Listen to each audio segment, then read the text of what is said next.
Lab coat पहनकर microscope पे काम करना पसंद है तो शायद डीएमएलटी कोर्स यानी डिप्लोमा इन लेबोरेटरी टेक्नोलॉजी आपके लिए परफेक्ट ऑप्शन हो सकता है।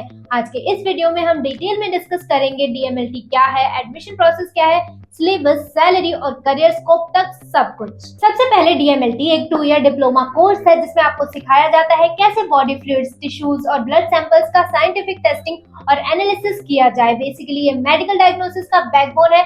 डॉक्टर्स तभी ट्रीटमेंट कर पाते हैं जब लैब टेस्ट एक्यूरेट हो। डीएमएलटी करने के लिए आपको क्लास 12 पास होना चाहिए। पीसीबी या पीसीएम सब्जेक्ट के साथ मिनिमम 40 to 50% मार्क्स चाहिए होते हैं और आपकी एज कम से कम 17 इयर्स होनी चाहिए। एडमिशन मोस्टली मेरिट बेस्ड होता है लेकिन कुछ यूनिवर्सिटीज एंट्रेंस टेस्ट भी लेती हैं।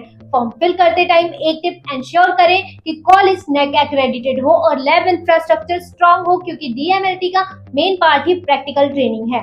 डीएमएलटी 2 ईयर कोर्स 4 सेमेस्टर्स में डिवाइड होता है जहां आप बॉडी फ्लूइड्स, टिश्यूज और ब्लड सैंपल्स के साइंटिफिक टेस्टिंग और एनालिसिस के प्रैक्टिकल स्किल्स सीखते हो। कोर्स का focus hand on learning, advance diagnostic techniques और लैब मैनेजमेंट के साथ मेडिकल डायग्नोसिस के बैकबोन बनाने पे है। जैसे जैसे आप कोर्स में आगे बढ़ते हो आप अपने इंटरेस्ट के हिसाब से स्पेशलाइजेशन चूज कर सकते हो, microbiology, radiology, clinical pathology etcetera.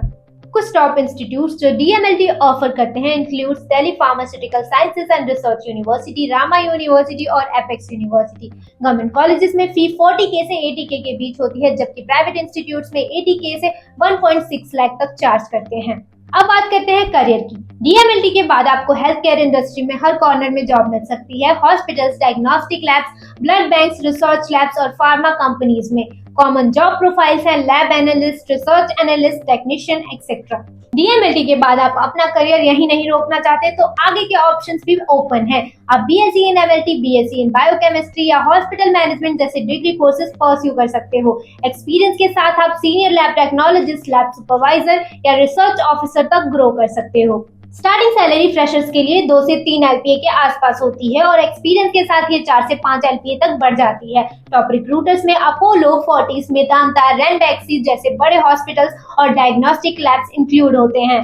Private labs में सैलरीज थोड़ी फ्लेक्सिबल होती हैं परफॉर्मेंस बेस्ड ग्रोथ के साथ, जबकि गवर्नमेंट सेक्टर में स्टेबिलिटी और बेनिफिट्स मिलते हैं। डायग्नोस्टिक और पैथोलॉजी इंडस्ट्री दोनों ही बूमिंग है। स्पेशली कोविड के बाद से ट्रेन लैब प्रोफेशनल्स की डिमांड डबल हो गई है। कॉमन डाउट, डीएमएलटी और बीएमएलटी में क्या डिफरेंस है? सिंपल, डीएमएलटी एक 2 ईयर डिप्लोमा कोर्स है स्किल बेस्ड और शॉर्ट टर्म, वहीं बीएमएलटी एक 3 ईयर डिग्री कोर्स है जिसमें रिसर्च और मैनेजमेंट लेवल रोल्स के लिए डीपर स्टडी होती है। So why choose DMLT? अगर आपको हेल्थ केयर फील्ड पसंद है लेकिन डायरेक्ट पेशेंट डीलिंग नहीं चाहिए तो डीएमएलटी एक परफेक्ट बैलेंस देता है साइंस, रिसर्च और मेडिकल टेक्नोलॉजी का। यहाँ आपके काम से इनडायरेक्टली हजारों लोगों का ट्रीटमेंट होता है एंड दैट्स रियल इम्पैक्ट। अब बात करते हैं डीएमएलटी के कुछ कॉमन डाउट्स की जो हर एस्पिरेंट के माइंड में आते हैं। पहला, क्या डीएमएलटी के बाद हायर स्टडीज पॉसिबल है? जी बिल्कुल, आप बीएससी, एमएससी या हॉस्पिटल मैनेजमेंट कर सकते हो। क्या गवर्नमेंट जॉब मिल सकती है हमें? हाँ, लैब टेक्नीशियन के लिए स्टेट और सेंट्रल लेवल पे वैकेंसी निकलती रहती है, आप एग्जाम दे सकते हो। लास्ट क्वेश्चन, क्या नीट जरूरी है? नहीं, डीएमएलटी एडमिशन के लिए नीट रिक्वायर्ड नहीं होता है। तो ये था एक complete guide on DMLT course. अगर आपको मेडिकल फील्ड में एक टेक्निकल करियर चाहिए जिसमें स्टेबिलिटी और ग्रोथ दोनों मिले तो डीएमएलटी एक सॉलिड ऑप्शन है। और हाँ, अगर आपको कोई भी डाउट है या गाइडेंस रिक्वायर्ड है डीएमएलटी एडमिशन के बारे में तो हमें व्हाट्सएप पे हे लिख के भेजो, नंबर स्क्रीन पे दिया हुआ है। और अगर वीडियो पसंद आया हो तो लाइक करो, शेयर करो और चैनल को सब्सक्राइब करना बिल्कुल भी मत भूलना। मिलते हैं नेक्स्ट वीडियो में।